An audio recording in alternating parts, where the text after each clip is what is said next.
પછી સ્વયં પ્રકાશાનંદ સ્વામીએ પૂછ્યું છે, શ્રીમદ ભાગવતમાં કહ્યું છે એ જે 39 કલ્યાણકારી ગુણ તે ભગવાનના સ્વરૂપને વિશે નિરંતર રહે છે, તે એ ગુણ સંતને વિશે કેવી રીતે આવે છે?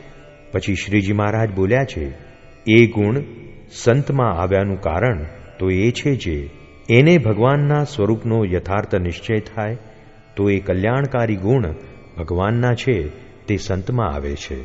તે નિશ્ચય કેવો હોય તો જે ભગવાનને કાળ જેવા ન જાણે, કર્મ જેવા ન જાણે, સ્વભાવ જેવા ન જાણે, માયા જેવા ન જાણે, પુરુષ જેવા ન જાણે, અને સર્વ થકી ભગવાનને જુદા જાણે, અને એ સર્વના નિયંતા જાણે અને સર્વના કર્તા જાણે, અને એ સર્વને કર્તા થકા પણ એ નિર્લેપ છે એમ ભગવાનને જાણે.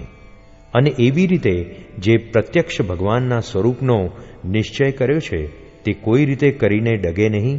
તે ગમે તેવા તરે તરેના શાસ્ત્ર સાંભળે અને ગમે તેવા મતવાદીની વાત સાંભળે અને ગમે તેવા પોતાનું અંતઃકરણ કુતર્ક કરે, પણ કોઈ રીતે કરીને ભગવાનના સ્વરૂપમાં ડગમગાટ થાય નહીં.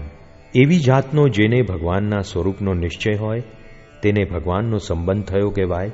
માટે જેને જે સંગાતે સંબંધ હોય તેના ગુણ તેમાં સહેજે આવે. જેમ આપણા નેત્ર છે તેને જ્યારે દીવા સંગાતે સંબંધ થાય છે ત્યારે તે દીવાનો પ્રકાશ નેત્રમાં આવે છે. તેણે કરીને નેત્ર આગળ અંધારું હોય તેનો નાશ થઈ જાય છે.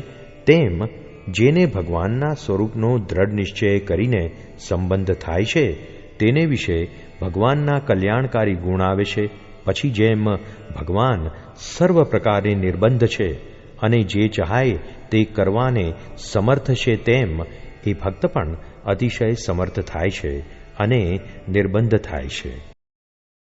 જય સ્વામિનારાયણ દયાળુ. આપને આ વિડિયો પસંદ આવ્યો હોય તો અમારી ચેનલને સબસ્ક્રાઇબ કરો, લાઇક કરો અને દરેક સત્સંગીઓને શેર કરો.